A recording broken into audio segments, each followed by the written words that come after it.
Hello बच्चों। तो बेटे आप सभी का फिर से स्वागत है कुकिंग क्लासेस में। आइए बेटे, आज एक और टॉपिक पढ़ते हैं। तो आज का हमारा टॉपिक होगा बेटे मैथ की क्लास। चलिए तो स्टार्ट करते हैं।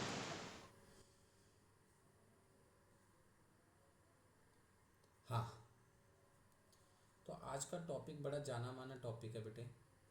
मोस्टली बच्चे नाम सुनते ही पहचान जाएंगे।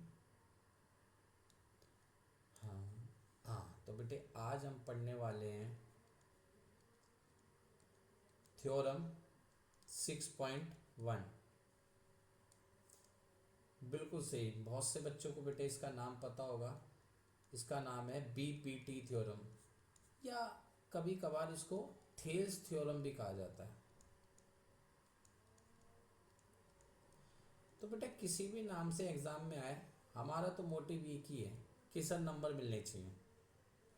तो चलिए बेटे आज हम सीखेंगे बेसिक प्रोपोर्शनैलिटी थ्योरम यानी बीपीटी। क्या होता है बीपीटी थ्योरम में? सबसे पहला काम है बेटे स्टेटमेंट को समझ लेते हैं। देखिए स्टेटमेंट क्या कहती है। स्टेटमेंट कहती है बेटे, if a line is parallel to a side of a triangle which intersect the other two side into two distinct point, then the line divides those sides of a triangle in proportion। देखिए बहुत बड़ी statement हो गई, थोड़ा थोड़ा पढ़ते हैं तो समझ आएगा। सबसे पहले बेटा एक मैं ट्राइंगल ड्रॉ करता हूँ।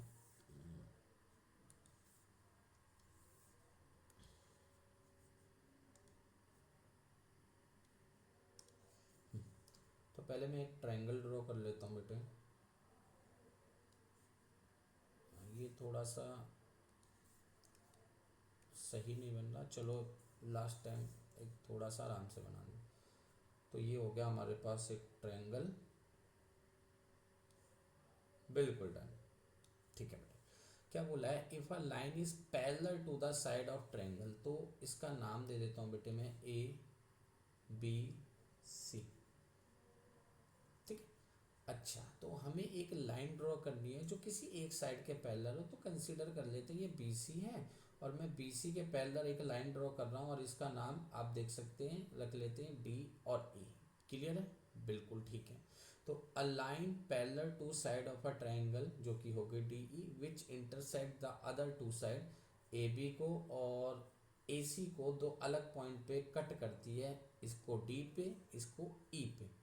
देन द लाइन डिवाइड दो sided of a triangle in proportion. अच्छा, तो ये जो डी पॉइंट है इस लाइन को डिवाइड करता है, दो टुकड़े करता है, ए डी और डी बी। बिल्कुल ठीक है।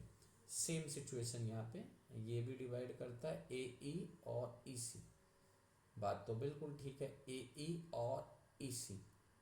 तो यहाँ कहने का मतलब क्या है कि ये जो डिवाइड करता है साइड्स को, वो ट्रायंगल की जो साइड्स हैं वो प्रोपोर्शन में होती है। प्रोपोर्शन मीन्स बेटे कि जब आप इस पोर्शन को इस पोर्शन से डिवाइड करेंगे तो जो आंसर आता है वही सेम आंसर आता है जब इस पोर्शन को इससे डिवाइड करते हैं। यानी ये जो हमने बात लिखी हुई है ए डी बटे D B equal to A ई बटे ई सी, तो ये चीज़ प्रूव करनी है।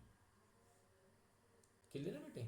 उम्मीद है आप लोगों को ये सारी बात क्लियर होगी। अब इस चीज़ को मैं थोड़ा सा प्रॉपर करके यहाँ पे बना देता हूँ ताकि हमें चीज़ें थोड़ी बेहतर समझ आए।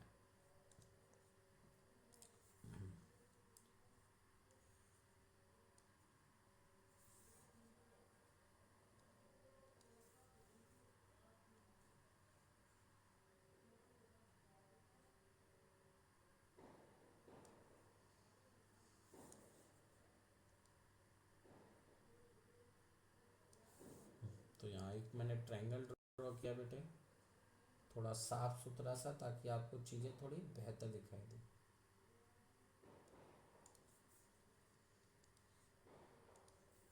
और ये हो गई बेटे पैरेलल साइड। और इस पैरेलल साइड का नाम बेटे मैंने क्या रखा? इस पैरेलल साइड का नाम रखा है डी ई, और ये वाला हमारा पॉइंट ए बी सी। ठीक है। तो हमें प्रूव क्या करना है? उससे पहले अगर हम क्वेश्चन में ये जानकारी लिख लें कि गिवन क्या है तो ज़्यादा बेटर होगा। तो बेटे ये क्वेश्चन में गिवन क्या है कि ये जो साइड है in triangle A B C, ये जो डी ई साइड है बेटे ये पैरेलल है किसके, बी सी के। बिल्कुल सही है। और जो हमें प्रूव करना है बेटे, टू प्रूव, वो क्या है बेटे, वो है कि ए डी अपॉन में D B equal to A E upon में ए सी। ठीक है बेटे, छोटा सा काम है, इतना सा बस, ज़्यादा कुछ नहीं। तो इसके लिए बेटे छोटी सी हमें कंस्ट्रक्शन करनी पड़ेगी।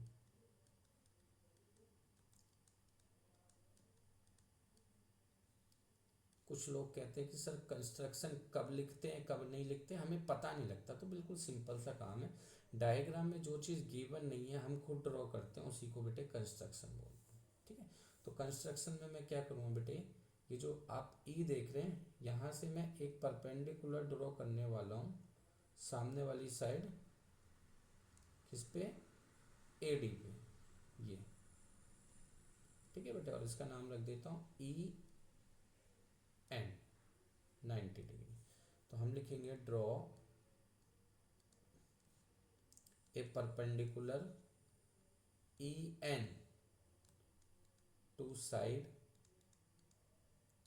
ए डी। ठीक है बेटे, छोटा सा काम किया। अब बेटे देखो कंस्ट्रक्शन अभी कंप्लीट तो नहीं हुई है, ये कंस्ट्रक्शन कंप्लीट होएगी धीरे धीरे करके जब हमारा क्वेश्चन आगे बढ़ेगा। तो जितना जितना पोर्शन हो रहा है मैं उतना उतना कंस्ट्रक्शन कर करके आपको दिखाऊंगा। तो आगे का हिस्सा भी फिलहाल छोड़ देते हैं और हम चलते हैं बेटा प्रूफ पे। तो क्या करना है बेटे, सबसे पहला काम मैं आपसे बोलूँगा कि आप मेरे को एरिया निकाल के दिखाइए ट्रायंगल ए डी ई का। तो आप सभी बोलेंगे सर बहुत सिंपल है, 1/2 बेस ए डी और हाइट हो जाएगी ई एन जो अभी अभी आपने बनाई है। बिल्कुल क्लियर है। चलिए मैं आपको थोड़ा सा हाईलाइट करके दिखाता हूँ। ये वाला पोर्शन देखिए, ये हो गया हमारा बेस और ये हो गई बेटे हमारी हाइट। क्लियर है सभी को? हाँ ठीक है बेटे, ई एन। अब मैं आपसे कहता हूँ कि एक और काम करते हैं इसी कंस्ट्रक्शन में, जॉइन ई बी। तो बेटा इस ई बी को ज्वाइन कर लेते हैं ऐसे। तो अब आपको एक और नया ट्रायंगल दिख रहा होगा जो मैं साइड में बना के दिखाता हूँ, कुछ इस प्रकार से।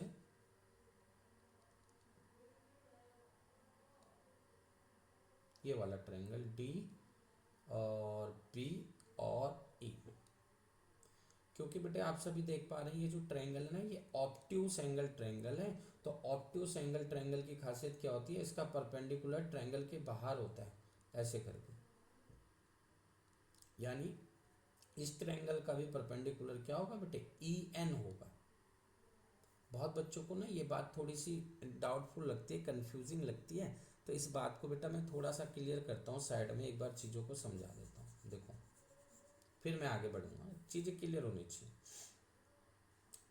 देखिए समझते हैं, आपको ये पता होगा बेटे ट्रायंगल तीन टाइप के होते हैं, एक होता है राइट एंगल ट्रायंगल, एक होता है एक्यूट एंगल ट्रायंगल और एक होता है ऑब्ट्यूस एंगल ट्रायंगल। ऐसा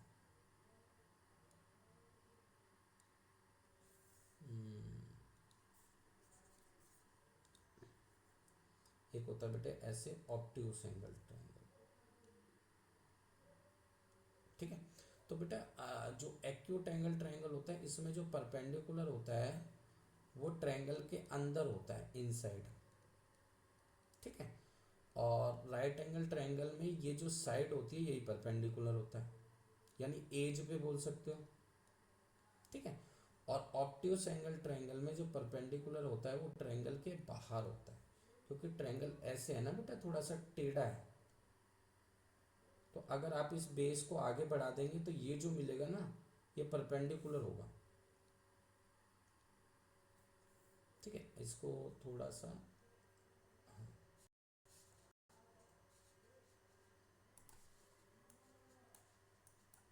एक मिनट बेटा, यहाँ कर लेते हैं ताकि आपको अच्छी तरह दिखाए।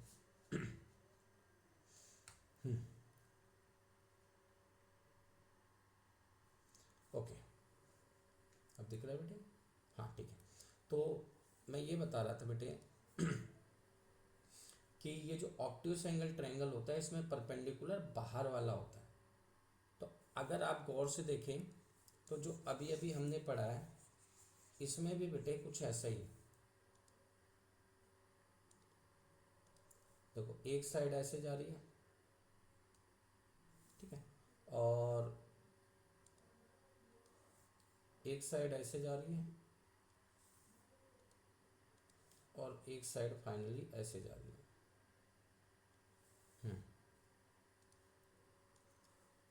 और इसका नाम है ADE। और यहाँ से बेटा एक परपेंडिकुलर डाला गया ऐसे, और इसका नाम है N। तो अभी अभी मैंने आपसे बोला कि इसको ऐसे करके ज्वाइन कर दो, ठीक है बेटे। तो आप देखेंगे एक ट्रायंगल बन गया हमारे पास, ये वाला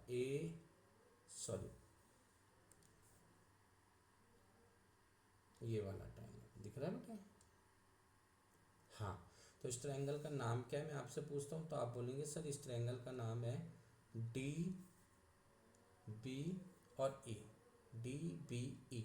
और अगर मैं आपसे बोलूँ इसका एरिया निकालो तो आप बोलोगे सर 1/2। अभी अभी आपने बताया कि बेस तो यही होगा BD, लेकिन जो हाइट होगी वो यही वाली होगी EN। दोनों की हाइट सेम है। कहने का मतलब है दोनों ट्रायंगल की हाइट क्या होगी बेटे? सेम होगी। क्लियर है सभी को?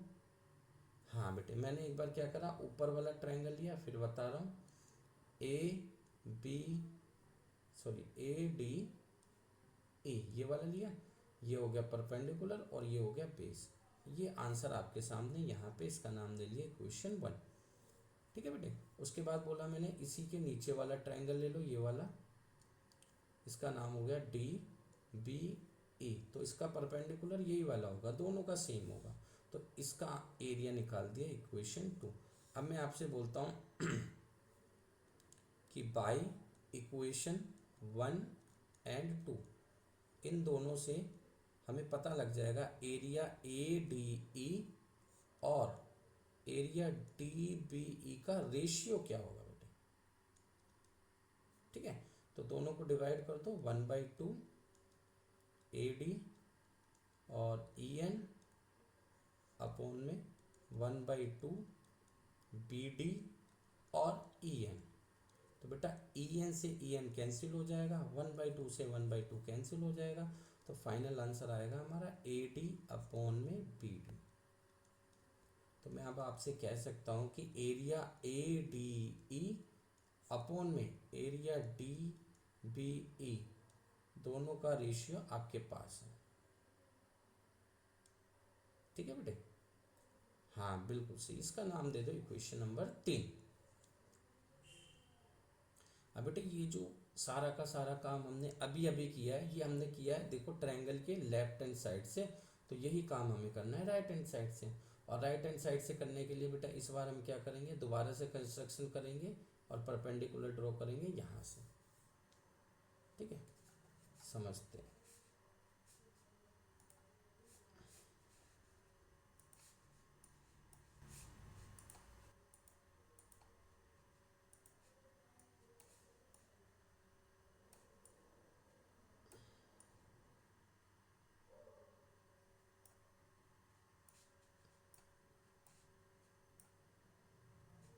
ये ट्रायंगल यहीं पे रख लेंगे।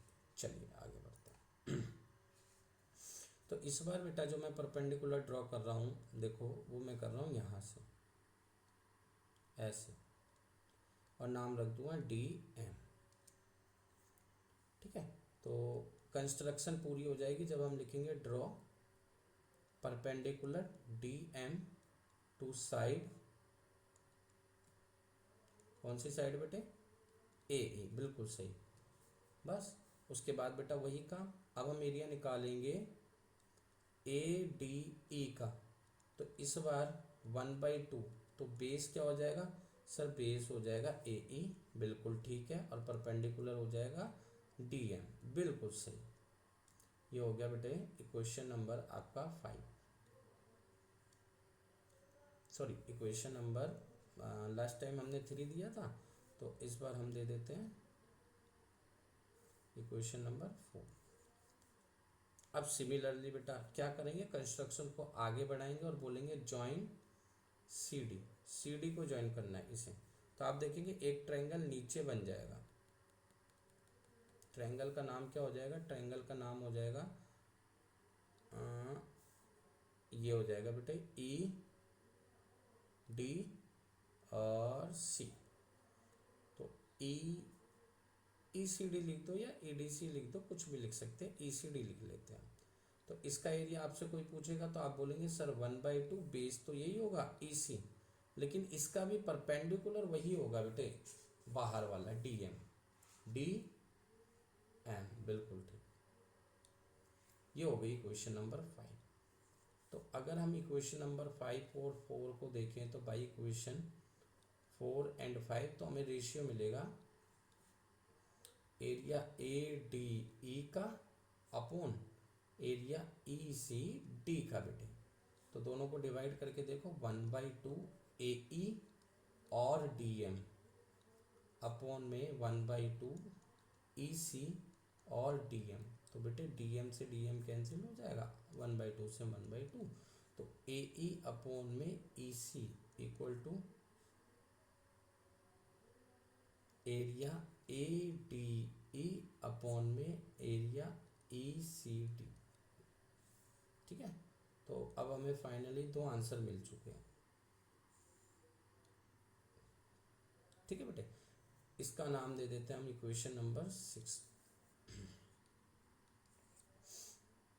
चलिए बेटे, तो इतना सबको क्लियर हो गया बेटे कि हमने क्या करा सर, ट्रायंगल में एक बार हमने ये वाला ट्रायंगल लिया और ये वाला लिया लेफ्ट हैंड साइड से, और फिर ऊपर वाला लिया और नीचे वाला लिया राइट हैंड साइड से। बिल्कुल सही सही समझा। अब देखिए बेटे लास्ट एक छोटा सा टॉपिक और हम समझते हैं जो हमारी 9th क्लास में था, और हो सकता है बच्चों को याद हो सकता है बहुत बच्चों को याद ना हो। क्या था समझते हैं, जल्दी से बताता हूँ बेटे। एक छोटा सा टॉपिक है, देखिए एक हमारे पास इसी डायग्राम को ध्यान से देखिए तो डी ई साइड पैरेलल है, लाइन ड्रॉ कर लेते हैं।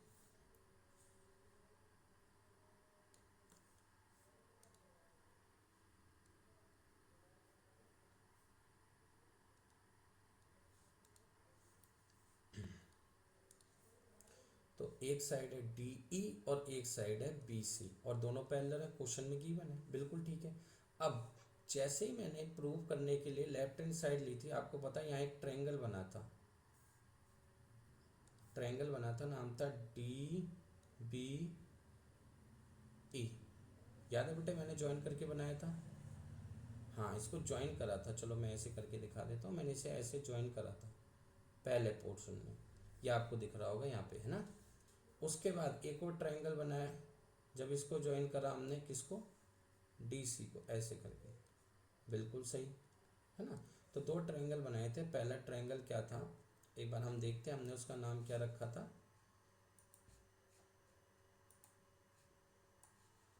ये देखिए डी बी ई, है ना।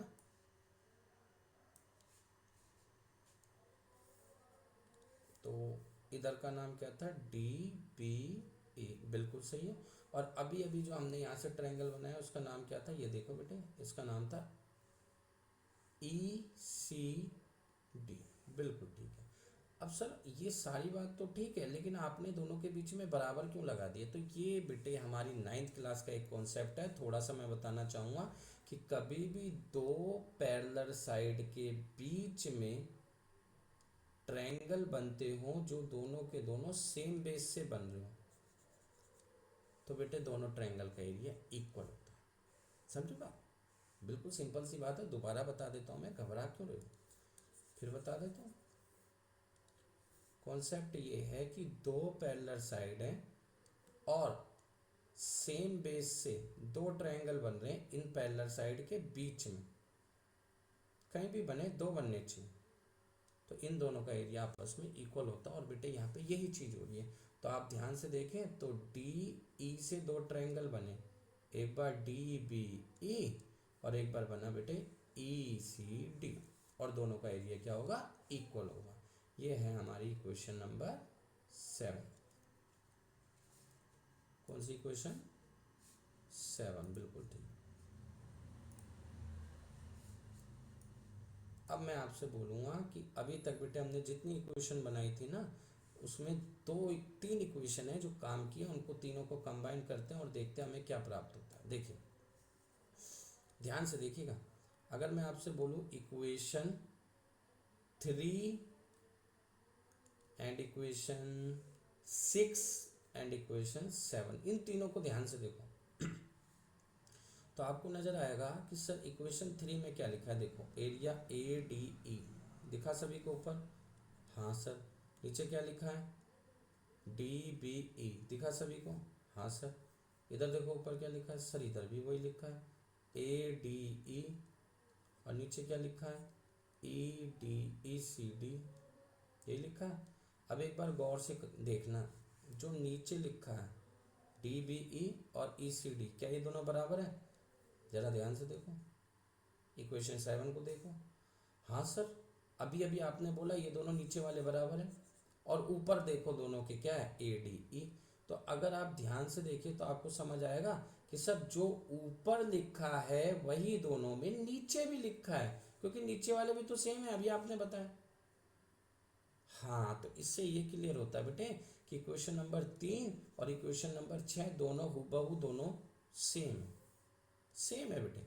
और जब दोनों सेम है तो हमें दोबारा लिखने की जरूरत नहीं है, सीधा काम इक्वेशन नंबर 6 और इक्वेशन 3 दोनों इक्वल। तो इक्वेशन 6 में क्या था सर, इक्वेशन 6 में था ए ई अपॉन में ई सी, और इक्वेशन 3 में क्या था ए डी अपॉन में बी डी। बस बेटे सिंपल सा काम, यही हमें प्रूव करना था, बिल्कुल सिंपल सा लॉजिक था। ठीक है बेटे, हाँ तो उम्मीद है बेटे आपको समझ आया होगा। बड़ा ही इम्पोर्टेंट कॉन्सेप्ट है ये, हमारे चैप्टर नंबर 6 ट्रायंगल की सबसे पहली थ्योरम है बेटे, जो पेपर में या एग्जाम में बहुत ज़्यादा पूछी जाती है। नाम है बीपीटी थ्योरम या थियर्स थ्योरम। ठीक है, तो फिर से एक बार लास्ट बार मैं आपको बताता हूँ थ्योरम में क्या था। थ्योरम में ये था कि अगर आप किसी भी ट्रायंगल में किसी भी वन साइड, जैसे कंसिडर कर लिया बीसी, इसके पैरेलल एक लाइन ड्रॉ करेंगे, ये पैरेलल का सिंबल होता है। तो ये जो पैरेलल लाइन है ये बाकी दो साइड को दो अलग अलग पॉइंट पे इंटरसेक्ट करेगी। तो जब ये इंटरसेक्ट करेगी तो जो रेशियो बनेगा दोनों साइडों का ए डी बटे बी डी वो सेम होगा ए ई बटे ई सी। ठीक है, इसीलिए हम बोलते हैं कि दो साइड प्रोपोर्शन में होगी।